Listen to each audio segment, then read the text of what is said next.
Puji Tuhan, Shalom Bapak Ibu. Nanti sebelum kita memulai dalam Alkitab pada malam hari ini, kita bersatu hati kita berdoa ya. Tuhan Yesus, kami mengucap syukur buat malam hari ini. Kami kembali berjumpa Tuhan di dalam Alkitab Zoom online ini. Biar kami terus belajar kepada firman Tuhan dan dapat kami aplikasikan di dalam kehidupan kami sehari-hari. Tuhan juga menyertai menolong bagi setiap Bapak Ibu Saudara yang sedang dalam perjalanan menuju Zoom ini, Tuhan juga menolong. Terima kasih Tuhan, kami siap untuk belajar. Dan di dalam nama Tuhan Yesus Kristus, kami berdoa dan mengucap syukur. Haleluya. Amin. Baik Bapak Ibu, puji Tuhan kita kembali berjumpa di pendalaman Alkitab ya. Dan malam hari ini kita akan membahas satu topik yang menarik, yaitu pengajaran tentang kuasa darah Yesus ya. Jadi kita tahu bahwa darah Yesus tercurah bagi saudara dan saya. Nah, kita mau belajar lebih dalam ya. Darah Yesus menyucikan dan menguduskan setiap kita, ya. Darah Yesus penuh dengan kuasa. Dalam 1 Yohanes 1 ayat yang ke-7, firman Tuhan berkata bahwa, tetapi jika kita hidup di dalam terang, sama seperti Dia ada di dalam terang, maka kita beroleh persekutuan seorang dengan yang lain, dan darah Yesus anaknya itu menyucikan kita daripada segala dosa. Wow. Jadi darah Yesus itu berkuasa, saudara. Darah Yesus menebus dan menyucikan ya setiap kita. Puji Tuhan. Nah, mari kita masuk lebih dalam lagi Bapak Ibu. Alkitab Perjanjian Baru banyak mencatat tentang kuasa darah Yesus. Saudara bisa mencatat ya, ada beberapa ayat Alkitab di situ yang nanti bisa saudara baca, menjadi preferensi untuk menguatkan tentang kuasa darah Yesus ya. Yang pertama, darah Yesus adalah alat pembasuhan dosa manusia. Nah, kalau kita bicara tentang dosa, kita tentu bicara tentang keselamatan, ya. Banyak pertanyaan muncul, kenapa Tuhan harus jadi manusia untuk menebus dosa? Nah, kita perlu belajar secara teologis, secara pengertian, bahwa Tuhan kita punya sifat. Ya, yang pertama yaitu sifatnya adalah kasih. Dan yang kedua sifatnya adalah adil. Nah, kita mengetahui kalau kita melihat dalam perjanjian lama bagaimana Allah penuh dengan keadilan. Ya ada hukum di situ. Nah, karena manusia terus saja melanggar hukum, kita tahu bahwa upah dosa ialah maut. Maka Allah, dia Allah yang adil dan Allah yang kasih. Maka dengan konsekuensi, dia harus datang ke dunia. Satu, karena kita tahu ada keadilan, yaitu hukum. Yang kedua, karena kasih, maka dia mau datang ke dunia untuk menebus dosa umat manusia. Sehingga bersyukur, di dalam Tuhan Yesus kita dapat beroleh keselamatan. Tidak ada di jalan yang lain ya. Jadi yang pertama dari Yesus adalah alat pembasuhan dosa manusia. Yang kedua, darah Yesus adalah alat pembenaran bagi manusia berdosa di hadapan Allah. Sekali lagi, semenjak Adam dan Hawa jatuh dalam dosa, maka seluruh manusia itu jatuh di dalam dosa. Sejak dalam kandungan, manusia itu sudah berdosa. Maka dari itu, kekristenan itu tidak pernah mengenal namanya nepotisme. Contoh, misalnya dia lahir dari orang tua Kristen, bukan berarti dia otomatis menjadi Kristen. Maka dari itu dia harus diajar, diberi kebenaran supaya apa? Menerima dengan sadar melalui mulut dan hatinya bahwa Tuhan Yesus adalah Tuhan dan Juru Selamat. Baru langkah selanjutnya dibaptis untuk lahir baru. Nah, jadi dengan demikian bukan karena orang tua kita adalah Kristen, maka kita otomatis menjadi Kristen. Tidaklah demikian. Maka dari itu banyak kita melihat hari-hari ini, kalau tidak mengenal dan sungguh-sungguh di dalam Yesus, maka yang terjadi apa? Ya terjadi, yaitu tadi. Diajak ke gereja pasti susah, diajak ibadah susah. Banyak pertanyaan-pertanyaan yang Terkadang ya pertanyaan-pertanyaan yang adalah pertanyaan yang meragukan iman kekristenan. Nah, maka darah Yesus sekali lagi membenarkan supaya manusia berdosa ini tidak maut, ya, tetapi justru manusia berdosa ini berubah menjadi manusia yang dibenarkan di dalam Tuhan. Ya, lanjut yang ketiga, darah Yesus sebagai alat penebusan, saudara. Saudara, luar biasa sekali ya. Jadi Yesus mati supaya kita hidup, supaya kita dapat kehidupan. Nah, darah Yesus sebagai alat penebusan, sehingga harus tercurah buat saudara dan saya. Darah Yesus selanjutnya yang keempat, darah Yesus sebagai alat pendamaian manusia dengan Allah yang kudus. Jadi saudara, Roma 3 ayat 23 dan Roma 6 ayat 23 telah mencatat, karena manusia jatuh dalam dosa, maka upah dosa ialah maut. Tetapi oleh salib Kristus, maka beroleh keselamatan. Nah, jadi darah Yesus ini benar-benar sangat berarti buat saudara dan saya. Nanti kapan kita akan belajar namanya Kristologi. Ya, Kristologi itu adalah bagaimana kita belajar keilahian Yesus dan kemanusiaan Yesus. Ya, sehingga kita tahu bahwa betul-betul Yesus datang ke dunia, dia adalah Allah yang berinkarnasi menjadi manusia. Ini kita akan memahami sama-sama ya. Baik, kita lanjut. Nah, selanjutnya, darah Yesus merupakan jembatan yang olehnya manusia berjalan menuju Allah. Tadi kan dikatakan, ya, di sebelumnya dikatakan bahwa pendamaian dengan Allah yang kudus. Karena Allah kudus ketika kita jatuh dalam dosa, kita nggak kudus, kita najis. Maka darah Yesus menyucikan, menguduskan kita. Kemarin saya melayani di Pontianak. Ada satu lagu yang dinyanyikan dan saya sudah lama sekali tidak dengar. Tapi setelah saya dengar saya kok sangat terberkati dengan lagu ini. Saya nyanyikan ya Bapak Ibu ya.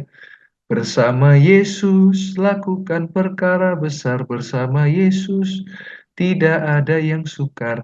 Bersama Yesus ada jalan keluar untuk masalahmu, untuk masalahku, untuk masalah kita semua. Yesus anak domba Allah, juru selamat umat manusia. Yesus, tabib yang ajaib, dia menyembuhkan, dia menguduskan, dia menyucikan, dia raja segala raja. Wow, saya ini kok seneng ya lagu-lagu lama, lagu-lagu jadul, karena lirik-liriknya itu membuat kita mengerti ya, tentang firman, tentang Yesus, dia menguduskan, menyucikan, menyembuhkan. Wow, ada satu lagu lama juga yang menjelaskan tentang Allah Tritunggal ya. Selamat pagi Bapa, selamat pagi Yesus, selamat pagi Roh Kudus. Terima kasih atas anugerahmu, semalam telah berlalu. Ku memuji, ku bersyukur, ku muliakan namamu. Allah Bapa, Putra Roh Kudus, terima kasih. Sederhana sekali, tapi mengena ya, puji Tuhan sekali.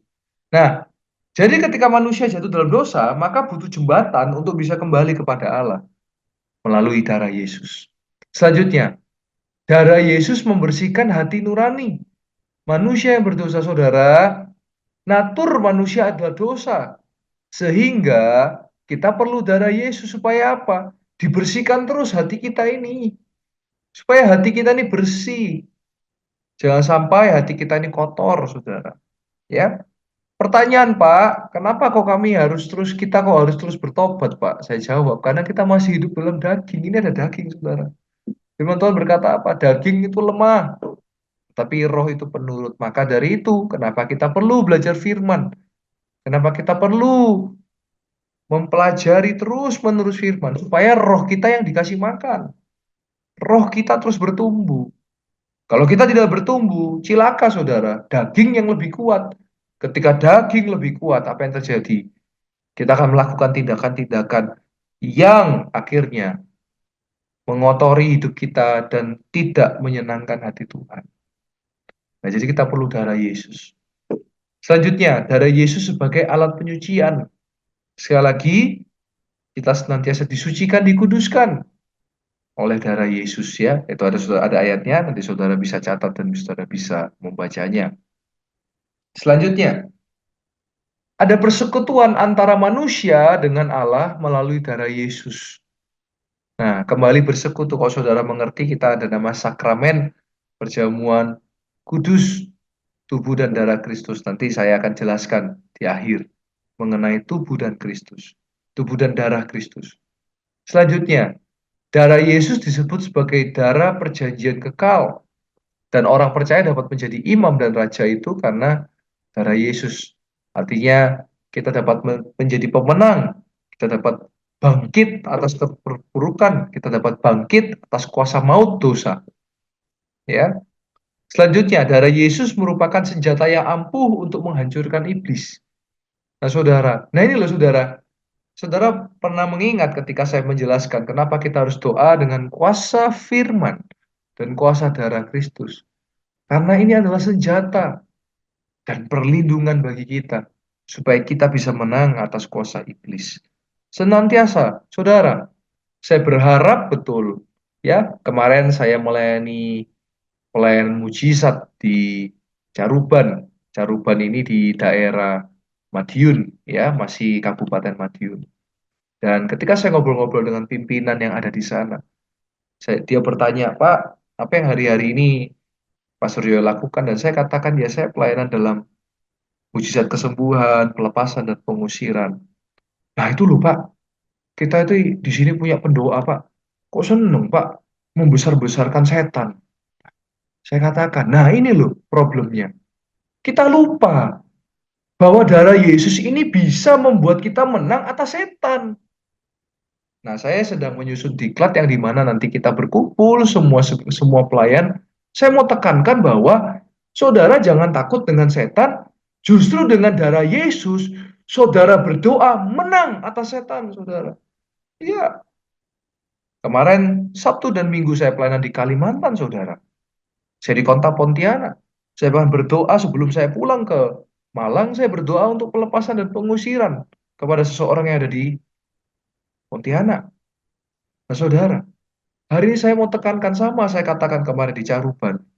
Bagi para pendoa dan pelayan-pelayan Tuhan, justru kuasa darah Yesus yang harus kita agungkan dan kita gaungkan. Karena kuasa darah Yesus bisa menghancurkan iblis. Nah, waktu saya kemarin mendengar, ya dibahas bahwa, nah itu kadang-kadang ketika berdoa, wah ini setannya besar, ini setannya loh, saudara. Justru kita balik, saudara. Kuasa darah Yesus bisa menghancurkan kuasa setan. Ah, malam hari ini kita belajar bahwa yes, darah Yesus adalah kekuatan kita untuk kita bisa hancurkan dan runtuhkan segala pemerintahan kuasa gelap ini. Menghancurkan tatanan-tatanan kuasa gelap. Karena bersama Yesus, tadi kita sudah dengarkan lagunya, bersama Yesus kita melakukan perkara besar. Bersama Yesus ada jalan keluar. Dan bersama Yesus tidak ada yang sukar.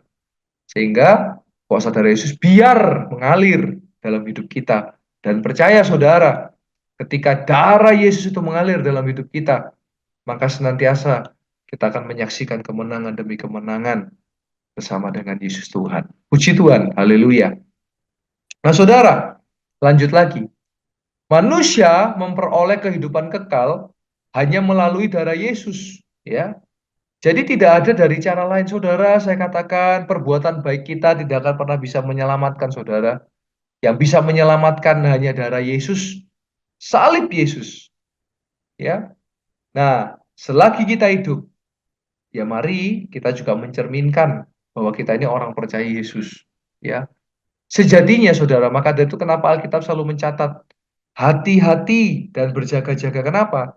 Karena yang paling penting itu adalah detik-detik terakhir sebelum kita dipanggil Tuhan, saudara. Itu paling penting, saudara. Maka dari itu setiap saya melayani, ketika saya berdoa buat orang sakit, saya berdoa buat pelepasan pengusiran, saya akan terus gaungkan doa deklarasi. Itu apa? Roma 10, 8-9. Dengan hati mengaku, dengan sadar percaya, dan menerima bahwa Tuhan Yesus adalah satu-satunya Tuhan dan Juru Selamat. Kenapa? Karena itu penting sekali menjadi menjadi kita mengingat bahwa di dalam Yesus ya kita memperoleh keselamatan, tidak ada di jalan yang lain. Sehingga apapun yang terjadi, saya percaya bahwa kita memperoleh keselamatan di dalam nama Yesus. Nah, selanjutnya, proses penyempurnaan hidup kekristenan kita tidak terlepas dari darah Yesus. Jadi ketika kita percaya Yesus, maka darah Yesus harus mengalir senantiasa dalam hidup kita, melingkupi kehidupan kita. Ya, puji Tuhan. Nah, sekarang kita membahas perjamuan kudus, saudara. Kenapa perjamuan kudus kita menjadi penting, dan kalau kita sebulan sekali, Bapak Ibu Saudara ya. Jadi itu menjadi satu peringatan mengingatkan kita akan pengorbanan Yesus Kristus di atas kayu salib. Saudara bisa catat di situ ada ayat-ayatnya, dan dikatakan apa di sana? Itu persekutuan dengan tubuh dan darah Kristus, saudara. Jadi ini mengingatkan bahwa Yesus secara inkarnasinya dalam kemanusiaannya dia berkorban seluruhnya, seutuhnya, sehingga tubuhnya dan darahnya itu benar-benar diserahkan untuk menjadi penebusan dosa buat saudara dan saya. Maka itu kenapa penting sekali sakramen ini menjadi pengingat setiap awal bulan, setiap bulan sekali, 1 bulan sekali kita akan perjamuan kudus. Supaya apa, saudara? Supaya mengingatkan setiap kita untuk kita mengingat kembali bahwa Yesus berkorban buat saudara dan saya. Ya, jadi ini makna yang penting. Nah, saudara, kenapa kok anggur, saudara? Saya jelaskan ada satu catatan yang menarik, saudara, tentang anggur ini. Jadi anggur, sebetulnya kalau dalam bahasa Indonesia itu kan anggur.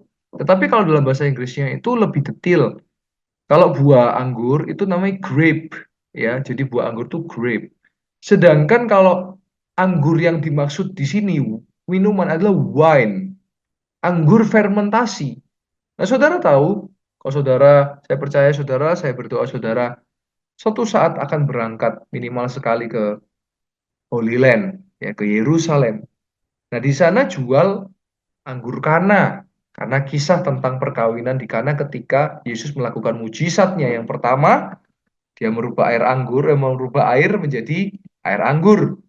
Nah, saudara, bagaimana proses anggur? Ya, proses anggur yaitu adalah ketika ada satu bagian dari anggur itu yang harus mati, saudara, sehingga anggur ini terfermentasi dan tidak expired, saudara. Sehingga anggur ini akan bertahan dan tidak bisa busuk, saudara. Maka dari itu kalau saudara tahu, kalau saudara beli anggur, semakin tahunnya semakin lama, wine ya, semakin semakin lama usianya, dia akan semakin mahal, saudara. Misalnya dia usianya 10 tahun dengan 20 tahun, pasti yang 20 tahun akan lebih mahal. Kenapa? Karena semakin dia bertahun-tahun, semakin rasanya itu semakin manis, saudara. Semakin mantap, begitu. Nah, sekali lagi kita belajar. Ternyata, untuk menjadi hidup kekal, anggur atau wine ini kan gambarannya kan hidup kekal nih, karena dia tidak mengalami expired, saudara. Nah, untuk kita hidup kekal, maka harus ada kematian. Dan itu Yesus yang menggantikan kita. Sehingga kita dapat hidup kekal, saudara. Nah, itu kita diingatkan lagi. Ini loh tandanya anggur ini. Wine ini. Sebagai mengingatkan kita bahwa apa? Ada pribadi yang mati untuk kita. Supaya kita dapat hidup kekal. Wow, saudara, dahsyat sekali kuasa darah ini, saudara. Jadi, kuasa darah ini digambarkan ya, digambarkan dengan wine, anggur. yang dimana wine, air anggur ini, ada bagian dari anggur ini yang harus mengalami kematian supaya anggur wine ini, sari atau air anggur ini dapat bertahan sampai ratusan tahun. Dan ini mengingatkan kita apa? Supaya kita mengingat dia mati supaya kita hidup. Yesus mati supaya kita hidup. Dengan tubuhnya, kita diingatkan bahwa tubuhnya mengalami penyiksaan penderitaan saudara, supaya kita yang harusnya kita yang disalib, tapi kita digantikan, ditebus oleh Yesus Kristus Tuhan kita. Puji Tuhan. Yang terakhir Bapak Ibu Saudara saya jelaskan. Saudara, ada satu penelitian yang menarik. Saya ambil dari Liputan 6 tahun 2005. Dicatat apa? Darah domba. Saudara, kalau kita belajar dalam terminologi, dalam logo simbolis domba, anak domba Allah selalu digambarkan Yesus. Sedangkan ular itu digambarkan apa? Setan. Nah, ternyata saudara, darah domba dapat menangkal bisa atau racun ular. Nah itu saudara. Jadi darah anak domba Allah yaitu Yesus Kristus Tuhan kita tercurah supaya kuasa setan mati dalam hidup kita tidak bisa menyentuh kita. Ini loh saudara, kenapa kok saya selalu ingatkan kuasa darah Kristus, kuasa darah Yesus. Hari-hari ini karena ketika saya berangkat pelayanan, saya tidak pernah tahu saya akan berjumpa dengan siapa dan akan tiba-tiba mendoakan siapa. Selalu saya berangkat berangkat perjalanan, saya selalu bersujud dan yang saya katakan, Tuhan, Tuhan Yesus, tutup buku hambamu, istri dan anak hambamu, dengan kuasa firman dan kuasa darah Kristus. Dan puji Tuhan saudara, sampai detik ini, Tuhan Yesus dengan sempurna menolong dan melindungi saya. Nah Bapak Ibu Saudara, biar malam hari ini kita belajar, kita butuh Yesus. Dan karena kasihnya, darahnya begitu berkuasa. Puji Tuhan. Baik, itu saja yang saya sampaikan bagikan pada malam hari ini. Saya buka sesi tanya jawab ya.